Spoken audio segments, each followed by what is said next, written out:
Iran का रेगिस्तान, चारों तरफ आग की लपटें, रेत की गुबार के बीच एक धधकता हुआ C-130 विमान खड़ा था।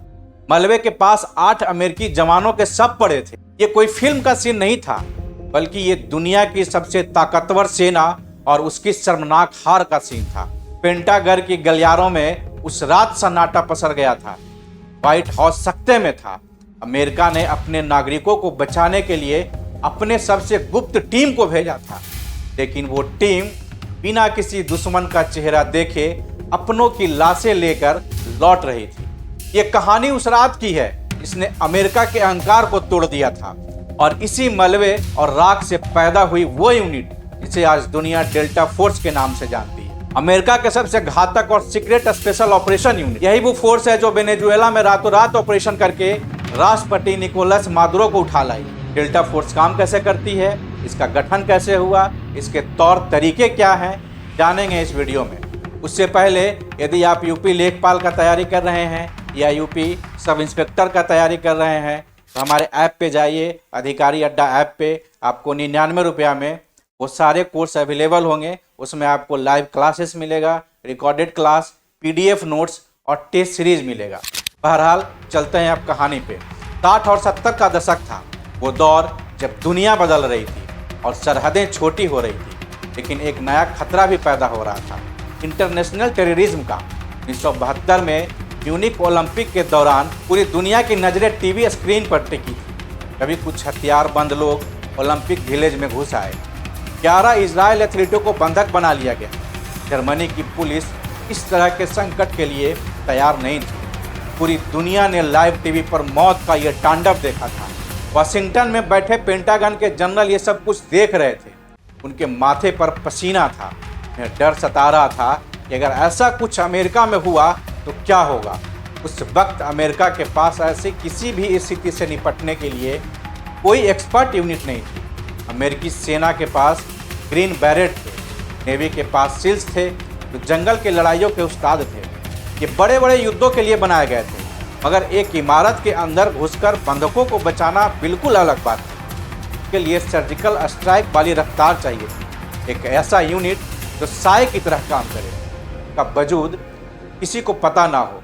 मगर अमेरिकी आर्मी की ब्यूरोक्रेसी पुरानी सोच में फंसी हुई थी। बड़े अफसरों को लगता था कि रेगुलर इन्फेंट्री ही काफ़ी है।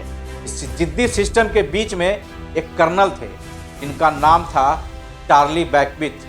बैकविथ को एक बार इंग्लैंड भेजा गया था। वहाँ उन्होंने जो देखा उसने इसकी सोच बदल दिया था। हुआ यूं कि साल 1962 में कर्नल चार्ली बैकविथ इंग्लैंड के सॉuthampton में पहुंचे थे। उन्हें ब्रिटेन स्पेशल एयर सर्विस यानी SAS के साथ एक साल बिताने के लिए भेजा गया था। बैकविथ वहाँ अपने अमेरिकी ट्रेनिंग का रुआब झाड़ने गए थे, मगर वहाँ जो उन्होंने देखा उसने उसकी सोच को बदल दिया। SAS का काम करने का तरीका बिल्कुल अलग था। वहाँ फौजी ड्रिल और साफ सुथरी वर्दी से ज़्यादा अहमियत काबिलियत को दी जाती। सिपाही फटे पुराने कपड़े में ही थे, लेकिन उनका निशाना बेहद अचूक था। बैकविथ ने देखा कि SAS अपने लड़ाकों को कैसे चुनती है। ये दुनिया का सबसे क्रूर सिलेक्शन था और इसे द लॉन्ग वॉक कहा जाता था। पहाड़ियों के बीच करीब 64 किलोमीटर के सफ़र को पीठ पर 25 किलोमीटर का बोझ और हाथ में बंदूक उठाकर तय करना होता है। ये सिर्फ शरीर का नहीं बल्कि दिमाग का भी इम्तिहान हुआ करता था। बैकविथ समझ गए थे असली स्पेशल फोर्स हथियारों से नहीं बल्कि ऐसे ही लोहे जैसे इंसानों से बनती है। बैकविथ जब अमेरिका लौटे तो उनके पास एक सपना था, एक ऐसी यूनिट को बनाने का तो SAS की तरह ही इसका नारा हो हु ड्रेस विन। लेकिन पेंटागन की दुनिया अलग थी। वहाँ फाइलों का अंबार था। जर्नल्स को लगता था कि ऐसे किसी सीक्रेट यूनिट की ज़रूरत ही नहीं। तो जिस बात का डर था वही हुआ। बैकविथ के प्रस्ताव को टू हार्ड बॉक्स में डाल दिया गया, यानी वो काम जिसे कोई करना नहीं चाहता। सालों तक बैकविथ अकेले चिल्लाते रहे, कहते रहे कि अमेरिकी आतंकवाद के नए खतरे के लिए तैयार नहीं है। उनकी बात को अनसुना कर दिया गया, मगर 70 की दशक की आतंकी घटनाओं ने सेना की नींद उड़ा दी। अब कर्नल चार्ली बैकविथ की जरूरत सबको महसूस होने लगी थी। तभी एक नया पेच फंस गया। अमेरिकी सेना के भीतर ही एक और यूनिट तैयार हो रही थी। इसे नाम दिया गया ब्लू लाइट। सेना के बड़े अफसरों को ब्लू लाइट ज़्यादा पसंद थी क्योंकि वो पुराने सिस्टम का हिस्सा थी। डेल्टा और ब्लू लाइट के बीच एक अघोषित जंग शुरू हो चुकी थी। फंड्स और हथियारों के लिए खींचतान होने लगी। बैकविथ जानते थे कंपटीशन काफी कड़ा है। उन्होंने अपनी यूनिट के लिए ऊंचे स्टैंडर्ड सेट कर दिए थे। उन्होंने साफ कह दिया था डेल्टा कोई पार्ट टाइम जॉब नहीं होगा, ये फुल टाइम प्रोफेशनल हथियारों की टोली होगी। फिर तारीख आई 19 नवंबर 1977। आखिरकार डेल्टा को हरी झंडी मिल गई। पेंटागन ने आधिकारिक तौर पर first special forces operation attachment यानी डेल्टा के गठन का आदेश दिया। बैकविथ को अपनी टीम बनाने के लिए फोर्ट ब्रैग में एक पुरानी और टूटी बिल्डिंग दी गई। ये पुरानी जेल थी। मलबे के बीच से डेल्टा फोर्स की जन्म हुआ। बैकविथ को अपनी टीम बनाने के लिए फोर्ट ब्रैग की एक पुरानी और टूटी हुई बिल्डिंग दी गई। ये पुरानी जेल थी। मलबे के बीच से डेल्टा फोर्स की जन्म हुआ। बैकविथ ने सेना के रिकॉर्ड खंगाले। कर्नल बैकविथ जानते थे उन्हें सिपाही नहीं चाहिए, बल्कि उन्हें शिकारी चाहिए। ऐसा शिकारी जो अकेले रहकर भी दुश्मन को खात्मा कर सके। इसलिए उन्होंने अमेरिका के बेहतरीन सैनिकों को न्योता भेजा। पहले ही सुबह एक इम्तिहान शुरू हो गया। सबसे पहले बारी आई फिजिकल फिटनेस की। इसकी उम्र में कोई छूट नहीं थी। हर जवान को 17 साल की उम्र के लड़ाकों के बराबर स्कोर करना था। पुशअप थे, सिटअप्स थे और 2 मील यानी करीब 3.2 किलोमीटर की दौड़ लगानी थी। और इसके बाद आता था हॉटेड क्रॉल। सैनिक मजाक में पर्वतीय क्रॉल कहा करते थे और इसमें जमीन पर पीठ के बल लेटकर हाथों और पैरों के सहारे रेंगना होता था। आपको यह सुनने में बड़ा आसान लग रहा होगा, लेकिन ये क्रॉल शरीर के सारे ताकत को निचोड़ देता था। फिजिकल टेस्ट के तुरंत बाद जवानों को झील में ले जाया जाता था। यह बहुत सिंपल था। 100 मीटर की दूरी तैर कर पार करनी है, मगर एक शर्त थी, सिपाही के बदन पर पूरी वर्दी होनी चाहिए और भारी जूते भी होने चाहिए। जैसे ही सिपाही पानी में जाता, पानी में डूबी वर्दी का वजन कई गुना बढ़ जाता। कई मंझे हुए जवान बीच रास्ते में ही डूबने लगे और उन्हें बचाने के लिए लाइफ गार्ड को जाना पड़ता था। यानी कि जो इस परीक्षा में फेल हुआ उसे उसी वक्त घर भेज दिया गया। लेकिन ये तो बस शुरुआत थी। असली नरक अभी बाकी था। सिलेक्शन का अगला हिस्सा था पहाड़ों में जाने का, जिसे सिलेक्शन एंड स्ट्रेस फेज कहा गया। सिपाही को अपनी पीठ पर करीब 32 किलोग्राम का वजन उठाना था। उसे एक नक्शा और एक कंपास दिया गया। पहाड़ों के बीच उन्हें कई चेक पॉइंट्स को ढूंढना होता था और इस पूरी परीक्षा का शिखर था द लॉन्ग वॉल। करीब 64 किलोमीटर एक अकेले यात्रा थी। जवान को नहीं बताया गया था उन्हें ये दूरी कितने समय में पूरी करनी है। वो बस चलते रहते थे। शरीर जवाब देने लगता था, पैरों में छाले पड़ने लगते थे। मानसिक दबाव इतना बढ़ जाता था, कई जवान हेलोसिनेशन का शिकार होने लगते थे। लेकिन कर्नल बैकविथ ये देखना चाहते थे कि जब शरीर पूरी तरीके से थक जाता है तब जवान का दिमाग कैसे काम करता है। ये इम्तिहान सिर्फ यही नहीं रुका था।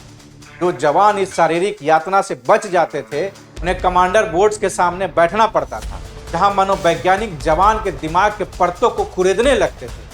कि ऐसे सवाल पूछे जाते थे जिनका कोई सही जवाब नहीं होता। जैसे अगर किसी मिशन के दौरान आपका सबसे अच्छा दोस्त घायल हो जाए तो क्या इस मिशन को पूरा करेंगे या उसे बचाएंगे। लेकिन मामला बहुत सिंपल था।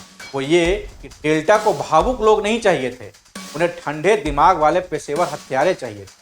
पहली बार जब 163 जवानों ने इस सिलेक्शन में हिस्सा लिया, सिर्फ 12 लोग ही आखिरी पड़ाव तक पहुंच पाए। सिलेक्शन रेट 7% से भी कम था। उन्हें लोगों को ऑपरेटर्स कहा गया। उन्हें ऑपरेटर्स ट्रेनिंग कोर्स यानी OTC से गुजरना था, जहां उन्हें बम बनाना और भीड़ भाड़ वाले जगहों पर आतंकियों को सटीक निशाना लगाना सिखाया गया। 1979 के अंत तक डेल्टा फोर्स की पहली टीम तैयार हो चुकी थी। ये 12 लोग और उसके बाद आए कुछ और ऑपरेटर्स अब दुनिया के सबसे खतरनाक पेशेवर हत्यारे थे। लग रहा था वे अब किसी भी चुनौती के लिए तैयार हैं, मगर ये नहीं पता था कि उनकी पहली ही जंग किसी दुश्मन की गोली से नहीं बल्कि धूल की गुब्बार और खराब तालमेल से होने वाली है। तारीख 4 नवंबर 1979 ईरान की राजधानी तेहरान में हजारों की भीड़ अमेरिकी एम्बेसी को घेर लिया था।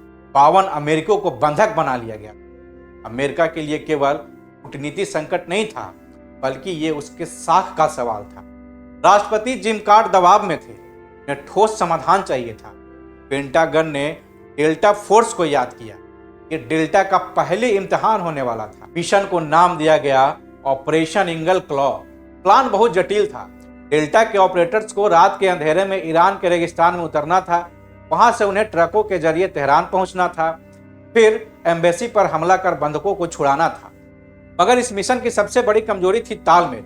डेल्टा आर्मी की थी, हेलीकॉप्टर नेवी की थी और विमान एयरफोर्स के थे। इन तीनों के बीच संवाद की भारी कमी थी। 24 अप्रैल 1980 की रात ओमान से विमान को उड़ाया गया। मंजिल थी रेगिस्तान में एक सुनसान जगह। एक कोड नेम दिया गया डिजर्ट 1। जैसे ही सी विमान वहां पहुंचा, कुदरत ने अपना खेल शुरू कर दिया और एक भीषण रेतीला तूफान यानी कि हब्बुवार, विजिबिलिटी 0 हो गई थी। नेवी की हेलीकॉप्टर्स में तकनीकी खराबी आने लगी। 8 में से सिर्फ 5 हेलीकॉप्टर सही सलामत पहुंच पाए। मिशन को पूरा करने के लिए कम से कम 6 हेलीकॉप्टर तो चाहिए थे। कर्नल चार्ली बैकबीथ के पास कोई रास्ता नहीं बचा था।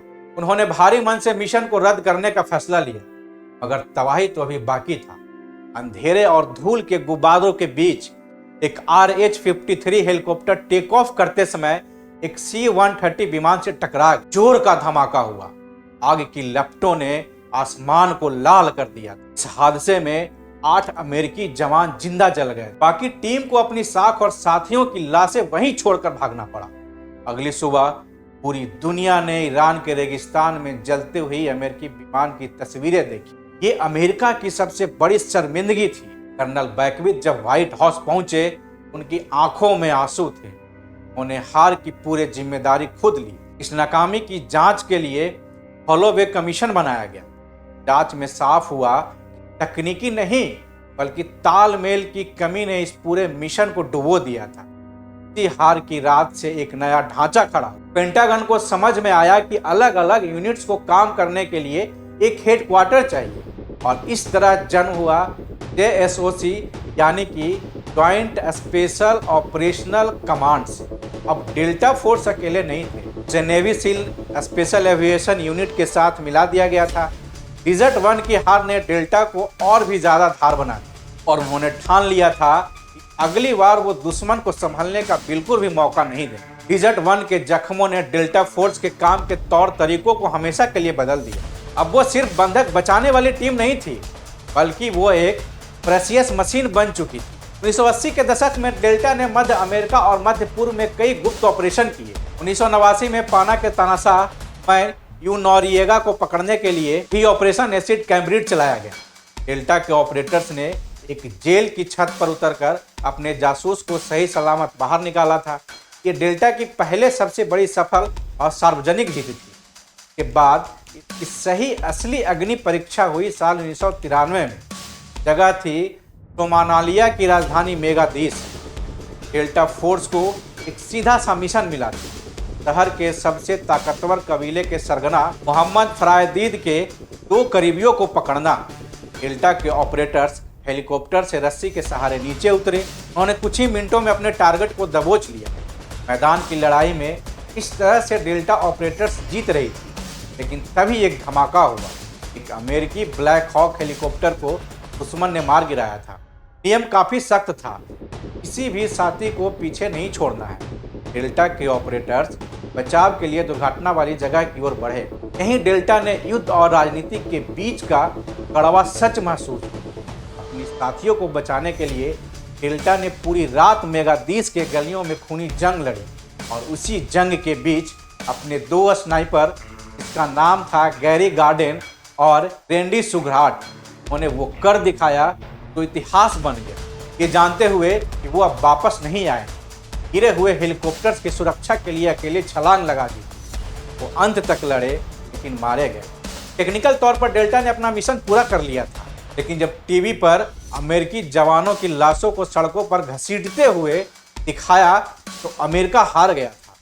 18 अमेरिकी जवान मारे गए थे और सरकार को सेना वापस बुलानी पड़ी थी।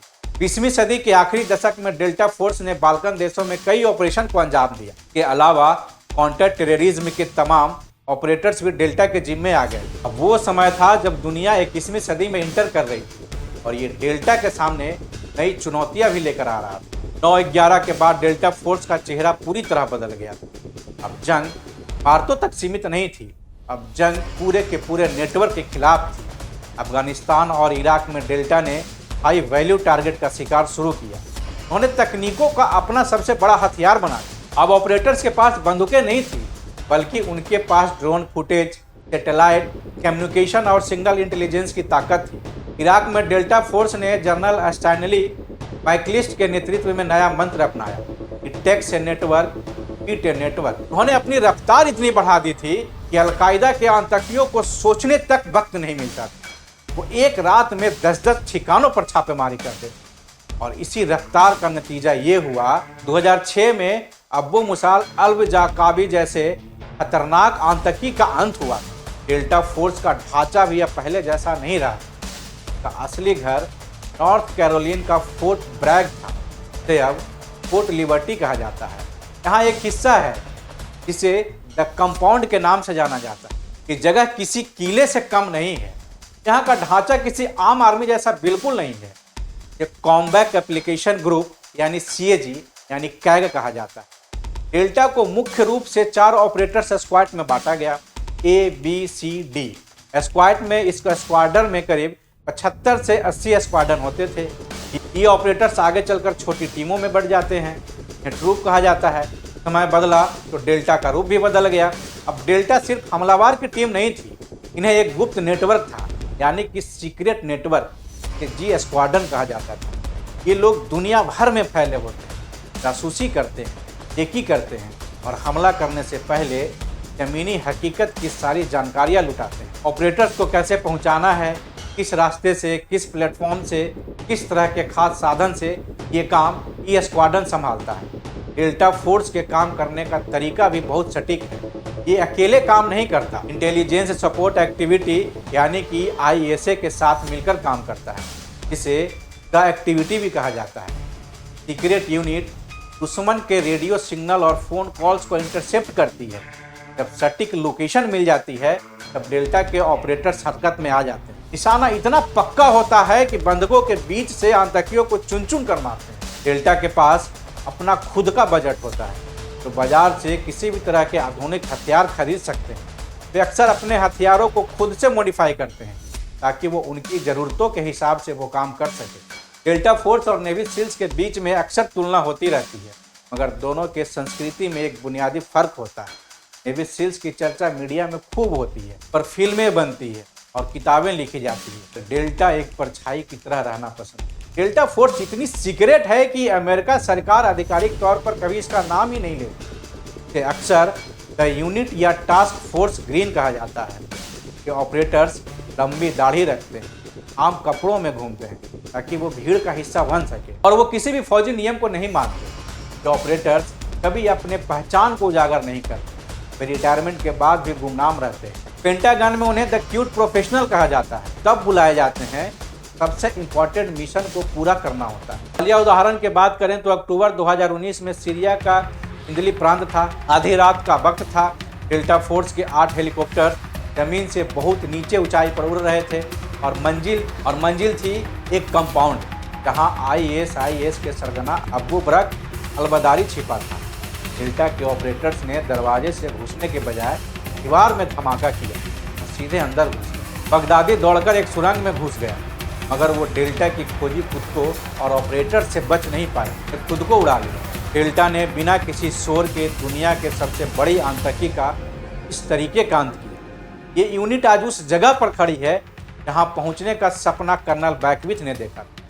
डेल्टा फोर्स का वजूद उस मलबे से निकला था जो रेगिस्तान में जल रहा था। थार ने अमेरिका को सिखाया जंग सिर्फ संख्या के बराबर नहीं, बल्कि सही तकनीक और तालमेल से जीती। आज डेल्टा फोर्स दुनिया के किसी भी जगह पर 24 घंटे में पहुंच सकती है, चाहे वो अफगानिस्तान के गुफाओं में आतंकियों का शिकार करना हो या वेनेजुएला के राष्ट्रपति को उठाकर लाने का ऑपरेशन हो।